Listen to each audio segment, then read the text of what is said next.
You're listening to Audiology. Support our work on Patreon and be sure to submit your requests for topics in the comments below. Back in 1933, the United States was the backdrop for an astonishing story known as the business plot, or sometimes called the Wall Street Putsch or the White House Putsch. It was a bold plan aimed at toppling President Franklin D. Roosevelt's government and replacing him with a dictator, none other than retired Marine Corps Major General Smedley Butler. Smedley Butler himself spilled the beans, testifying that a group of rich businessmen hoped to form a fascist veterans organization with him at the helm, their endgame, to orchestrate a coup d'etat and oust Roosevelt from power. In 1934, Butler took his explosive allegations to the United States House of Representatives Special Committee on Un-American Activities, better known as the McCormick-Dickstein Committee, where he provided sworn testimony about the planned takeover. Despite the serious nature of these accusations, the plot never led to any prosecutions. However, the committee did conclude in its final report that there had indeed been plans and discussions for such an overthrow, acknowledging that these were not mere fabrications and could very well have been put into action if the financial backers had decided to go through with it. At the outset, the plot seemed so outlandish that it was initially brushed off by major news outlets. The New York Times even called it a gigantic hoax. But as the committee wrapped up its investigation and shared its findings, the tune changed. The Times reported that the committee found Butler's alarming tale of an intended fascist march on Washington to hold water, revealing that there was indeed serious talk of such an action, which had been led by Butler according to the gathered evidence. The supposed conspirators denied any such plot existed, but the incident has left historians debating. While some doubt that the coup was ever really on the verge of happening, there's a general consensus that, at the very least, some kind of drastic plan was on the drawing board, being seriously batted around by those involved. On July 17, 1932, a massive group of World War I veterans made their way to Washington, D.C., where they set up camps to forcefully demand the immediate cash payout of bonuses that were promised to them through the World War Adjusted Compensation Act of 1924. These bonuses were not scheduled to be paid out until sometime between 1925 and 1945. The group, known as the Bonus Army and led by Walter W. Waters, a former Army sergeant, gained momentum with a boost from retired Marine Corps Major General Smedley Butler, a well-known and respected military figure of that era. Just days after Butler joined in, President Herbert Hoover ordered the eviction of the marchers. In response, cavalry troops led by General Douglas MacArthur carried out the president's orders and dismantled their camps. Despite being a self-declared Republican, Butler threw his support behind Franklin D. Roosevelt in the 1932 presidential election following this incident. By 1933, Butler openly criticized capitalism and the banking industry, confessing that he had served as a high-class muscle man for the interests of Wall Street, bankers, and big business for 33 years, admitting to being a racketeer for capitalism. The election of Roosevelt stirred unease among many conservative businessmen at the time. They were particularly alarmed by his campaign promise to provide jobs for all unemployed Americans, fearing it signaled a turn towards socialism and would lead to irresponsible government spending. This concern resulted in a wave of new unemployment, as businesses cut back in fear of what was to come. Some experts, like Jules Archer in his book The Plot to Seize the White House, point out that worries about the gold standard were also a major part of the backlash against Roosevelt. The move away from a gold-backed currency was seen by many conservative financiers as a path to inflation that would erode personal and business fortunes, potentially leading to national bankruptcy. As a result, Roosevelt was harshly criticized by some, who labeled him a socialist or communist intent on destroying private enterprise by undermining the gold foundation of wealth to support the poor. In late 1934, an investigation initiated by the McCormick-Dickstein Committee uncovered what appeared to be a startling plan, an alleged conspiracy aimed at the U.S. government. Starting on November 20, 1934, and culminating with a comprehensive report to the House of Representatives by February 15, 1935, the committee investigated claims of a coup plot targeting Washington, D.C. At the core of these hearings was Major General Smedley Butler's shocking revelation. He stated that Gerald C. McGuire had propositioned him with a striking offer to lead a 500,000-strong march to the Capitol, supported by significant financial backing. The alleged coup's pretext? The deteriorating health of President Roosevelt. Despite Butler's known support for Roosevelt and his outspoken critique of capitalism, the conspirators believed Butler's stellar reputation and widespread popularity could garner public support.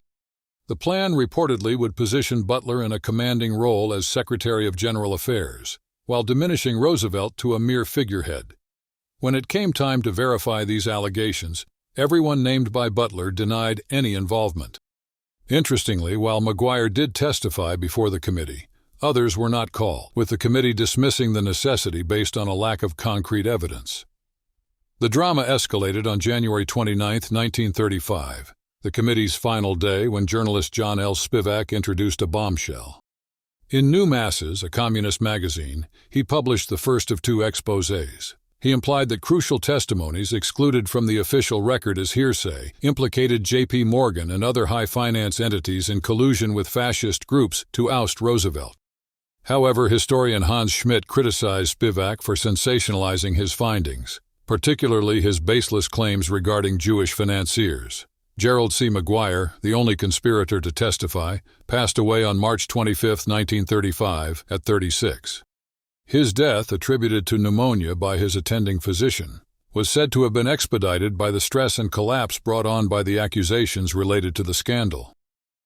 In 1933, Butler sat down for a meeting with McGuire, a bond salesman from the Wall Street banking firm of Grayson Murphy and Company, and Doyle, who led the Massachusetts American Legion. This was their first encounter. McGuire and Doyle approached Butler with the idea of running for national commander of the American Legion. A couple of days later, during a follow-up meeting, they proposed to Butler to deliver a speech they had prepared, enticing him with promises of rallying support at the American Legion convention. The speech they handed him advocated for a return to the gold standard, aiming to ensure that veterans would receive valuable currency, not just worthless paper for their bonuses.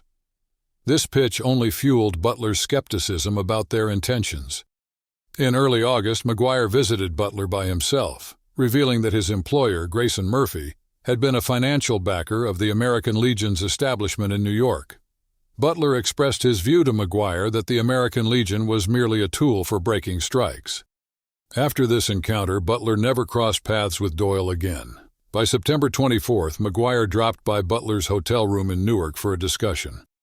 Around the same time, Butler met with Robert Sterling Clark, an art collector and heir to the Singer Corporation fortune, whom McGuire had known from his military days in China during the Boxer Rebellion. Fast forward to 1934, and McGuire spends the first half of the year in Europe sending postcards to Butler. In March, he reached out to Clark and his lawyer, sharing observations about the Croix de Feu, a nationalist league in France from the interwar period. On August 22nd, Butler and McGuire had their final meeting, in which McGuire proposed that Butler lead a new veterans organization to orchestrate a coup against the president. In mid-September, Paul Comley French, a journalist and former personal secretary to Butler, engaged McGuire in his office. Toward the end of the month, Butler disclosed to James E. Van Zandt, a commander with the Veterans of Foreign Wars, that individuals involved in the purported conspiracy planned to approach him at an upcoming Veterans of Foreign Wars convention. By November 20th, an investigative committee commenced scrutinizing the evidence. The story broke in the Philadelphia Record and the New York Post the following day, thanks to French's reporting. However, the New York Times cast doubt on the revelations on November 22nd, dismissing the plot as a gigantic hoax. On November 24, 1934, a congressional committee shared their preliminary findings, mentioning that they didn't find any reason to question notable individuals like John W. Davis, General Hugh Johnson, and others, because there was no evidence linking them to their investigation. They emphasized ignoring hearsay and premature news reports, and expressed a particular interest in hearing from Major General Smedley Butler due to relevant information they had.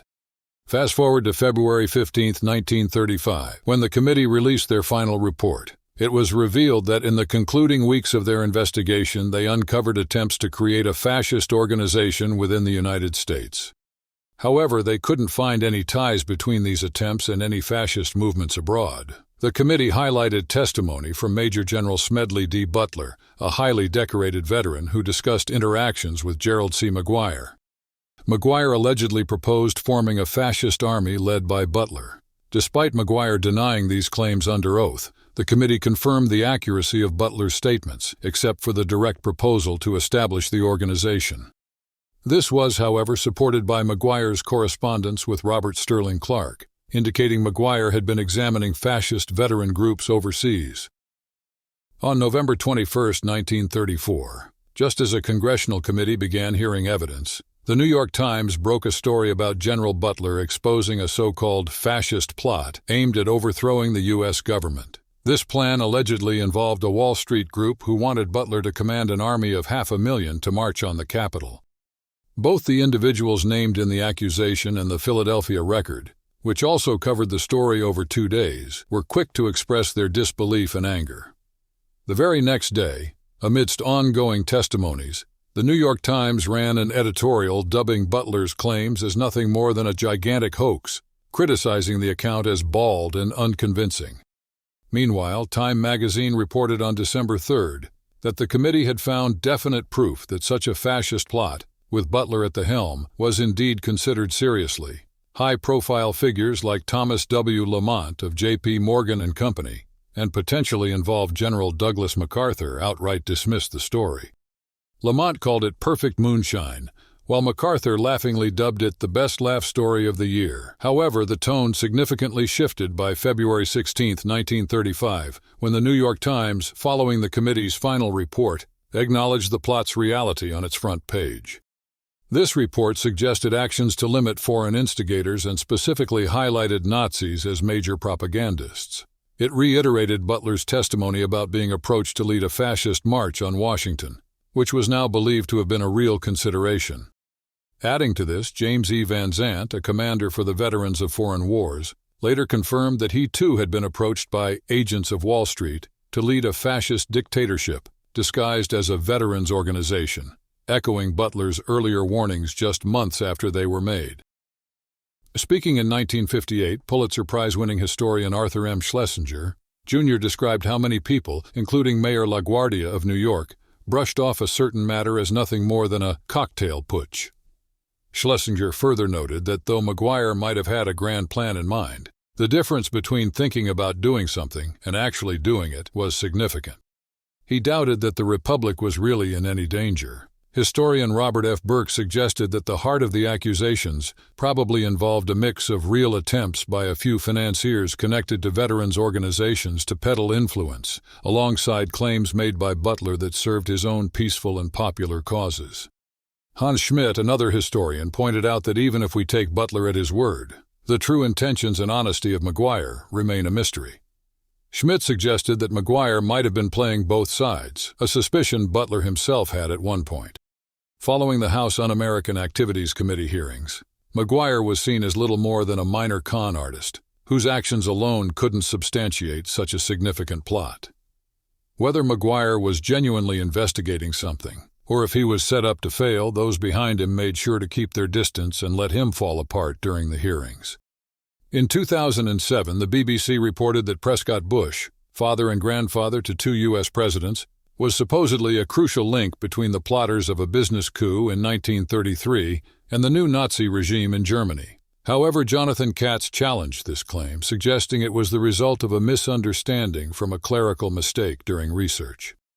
According to Katz, Prescott Bush's actual connections to the Nazis made it unlikely for him to be involved in such a domestically focused plot. Thanks for watching. Share your thoughts in the comments and subscribe for more content.